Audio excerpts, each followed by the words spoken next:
guys, magandang araw muli ay tayo ay mag-unbox ng ating in-order na tawag dito, water pump sa Shopee.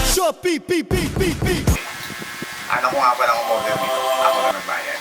Ito, ano rin yung buksan natin. Makakabalot mga guys. Pero yung si seller, sana yung laman okay na okay. At mabigat din. Kaya mga guys, power pump. Bumili tayo nito dahil hindi umaakyat sa third floor ang aming tubig. Hindi kaya. So hanggang dito yung ground floor lang. Bumili tayo para makatulong sa ating mag-akyat ng tubig pala. Uy! Tamang ano? Manual. Siyempre, instruction, paano gabi. Kaya may picture na. Okay. Tignan natin. Ganda. Ang laki pala. Oras ka anak pala.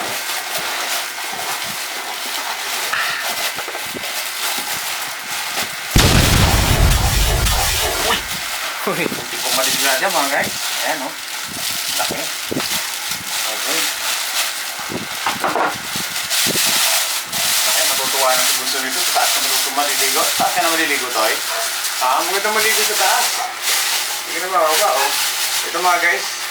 Medyo up. Ay! May kabigatan nga. Sira na yung upuan to. Ayan, oh. Kabigatan.